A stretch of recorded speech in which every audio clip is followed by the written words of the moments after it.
begin tonight with new appointments as President Bwala Tinubu today approved the appointment of Daniel Bwala, the former spokesman of PDP presidential candidate Atiku Abubakar, as a special advisor on media and public communications, and 3 others as directors general of various agencies. The special advisor on public communications and media, Mr. Daniel Bwala, is a lawyer and a notable public affairs analyst. Mr. Olawale Olokpade is the new Director General, National Sports Commission. Others are Dr. Abisoye Fagade, the Director General, National Institute for Hospitality and Tourism, and Dr. Adebowale Adedokun, Director General, Bureau of Public Procurement. The President enjoins the newly appointed officers to discharge their duties with dedication, patriotism, and excellence. Chai! Finally, the man labor, he lobby, don't be smart, at least it paid off. Yes, Daniel Bwala have been appointed by Bola Ahmed Tinubu. You know, we don't talk about this man so many times. This was someone I was working with Atiku in the just concluded 2023 presidential election and all that. I was surprised how he jumped. He jumped out of Atiku straight to Tinubu, and this man actually criticized Tinubu at that particular time. You know, so the thing is surprising. But let's quickly take this article, as you all can see right there. You know, that breaking Tinubu appoint Atiku's former spokesperson, media aide. You know, President Bola Ahmed Tinubu on Thursday approved the appointment of Mr. Daniel Bwala, a former spokesperson for the Atiku campaign, as his special advisor, media and public communications State House. He also appointed 3 others as directors general of various agencies. Tinubu's special advisor on information and strategy, Mr. Bayo Anonuga, revealed this in a statement he signed Thursday titled President Tinubu's appointment 3 directors general and 1 special advisor on public communication. They are Mr. Olawale Olopade, Director General, National Sports Commission, Dr. Obisoye Fagede, Director General, National Institute for Hospitality and Tourism, Dr. Adebowale Adedokun, Director General, Bureau of Public Procurement, Daniel Bwala, Special Advisor, Media and Public Communications State House. Yes, I'm just going to leave that right there. Una say, it go hard before we get that Nigeria that you and I dream for. You know why it go hard? Because majority of the people speaking today, you know, synthetically portraying their face with a mask like I'm speaking for the betterment of Nigeria, not knowing that these guys are actually speaking for themselves. They are looking for a loophole or the opportunity for them to triumph, to benefit them for their selfish interests and to benefit their family, not for the people. But how they normally start, they come out, portray themselves to you, oh, I'm fighting for a better Nigeria, I'm fighting for a better Nigeria and all that. No, you need to wash properly. Once they hit that opportunity, they will switch. They are not interested how you're going to criticize them on social media. They are not interested whatever you're going to say about them, how you damage or tarnish their names. They are not interested.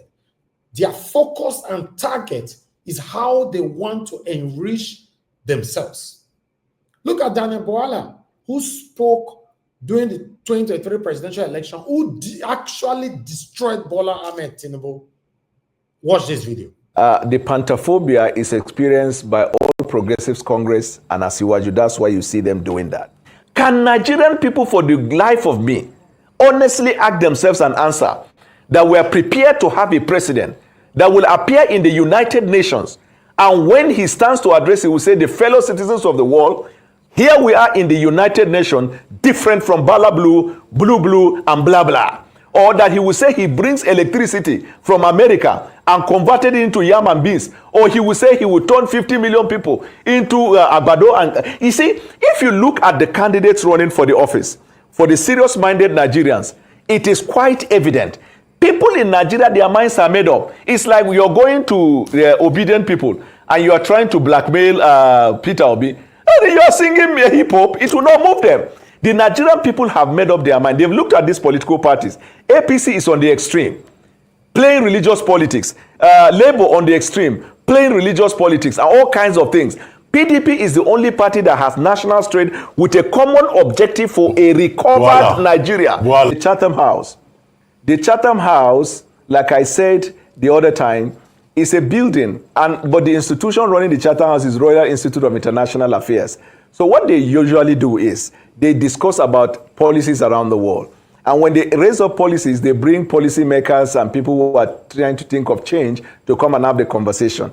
And each time they invite anybody from anywhere in the world, you will see representation from around the world. So that when you speak, they will say you are addressing the world. You see, in those days when you appear in Chatham House, they will say somebody addressed the world.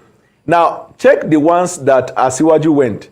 Who is the world there? It is APC Nigeria and APC London, then the assistant chair of Chatham House, and those other white people you see are the lobbyists that APC briefed to organize those events.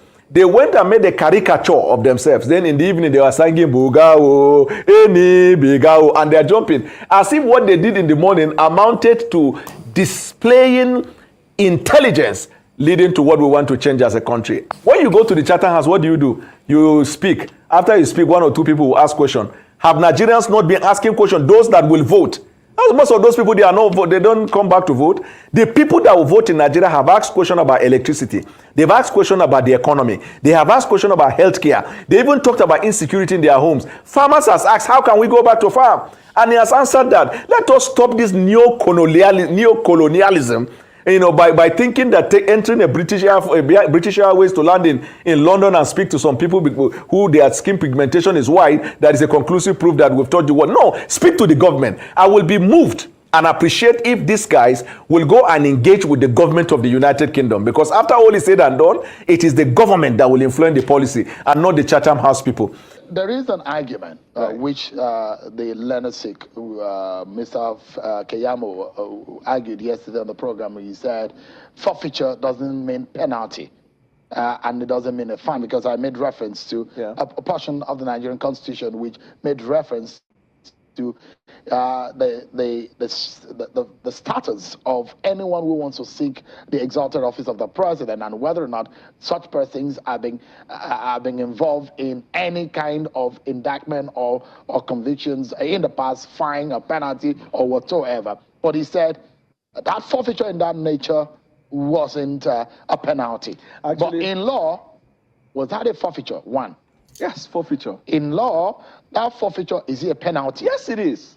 You are forfeiting what rightfully you would have argued as your own. Why are you forfeiting it?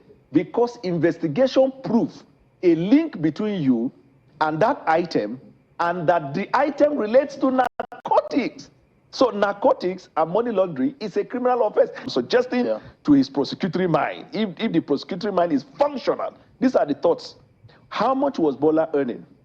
How much he was earning, even if you multiply it by a number of years, the prosecutor will say, is it enough to have that large sum of money around that time? So you're raising this matter on the answer that needs to be gotten from the APC and the presidential candidate on where the source of that money, isn't it?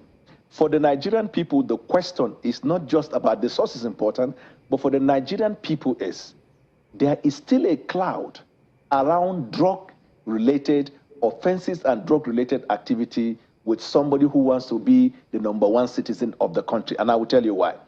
Because if you look at opium in Nigeria, very recently, you saw the massive busting of cocaine in Nigeria.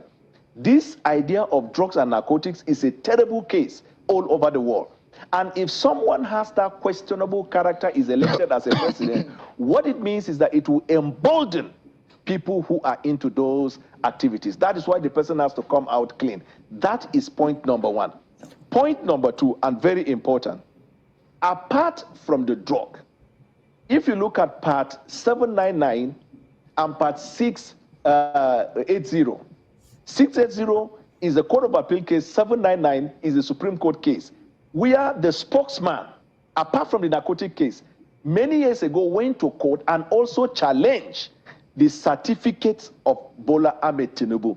in part 680, actually volume 12, Nigerian Weekly Law Report, part 680, if you look at page 200 and paragraph 10, these are the words of Festus Keyamo. He said, in a final analysis, however, then he now alluded to all the certificates that he laid out in that affidavit. He said, Bola Ahmed Tinubu presented a dubious certificate. All right, so he has not refrained from that, even though the judgment of that court dismissed that application because he did not attach affidavit under a summons. But one fact is clear, he has not come out today to say, those things that I said in that case, I no longer believe this. When you have finished convicting somebody and you sentence him, do you retry him again? That means that case, as far as that case is concerned, it is conclusively concluded, not in favor of Bola because he had to forfeit that. That's number one. Number two, I heard him yesterday saying it is the party who are just willing to know because they don't want to field him for the second time and they want to be, don't deceive Nigerians. His former boss, what is his name? The human rights activist, Gani was the one that started this case. He applied to the court for mandamus. He even asked to be given the right to prosecute the matter.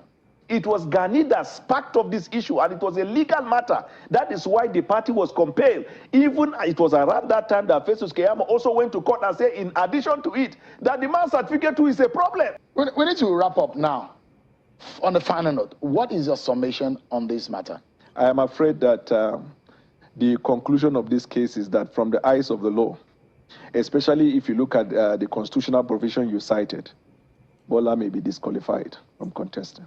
By who? No, if the matter goes to court, interpreting that provision of the Constitution, because the finding in that civil forfeiture proceedings has ended against him. That's why he forfeited that. And narcotics and money laundering, whether in America or in Nigeria, is a criminal offense. Hey! Oh, wow. This is, I don't understand. This man, in this video when I watched, I have to pile them all together. You know, this was during the time of 2023 presidential election. You know, there's a lot of interview this man granted. Then he was working for Atiku. He destroyed Bola Ahmed Tinubu. In fact, he spewed out so many things. If the law in the country was actually working, Bola Ahmed Tinubu don't supposed to be the president of the Federal Republic of Nigeria today. This man revealed that. But today, immediately Bola Ahmed Tinubu was sworn in, this man changed the color straight away. A lot of Nigerians on social media started lambasting on him. A lot of Nigerians on social media, you know, started lambasting on him on Twitter, Instagram, YouTube, Facebook, and other social media platforms. This man don't care. That is what I'm talking about, integrity. A lot of our leaders don't have these integrities anymore. They are not even interested. Whatever you want to say about them is none of the business. But as of today, Daniel Bwala finally has been appointed by Bola Ahmed Tinubu. What can you say about that? Put it in the comment section. Let me hear from you. Thank you. This is NAIJA Watch Media.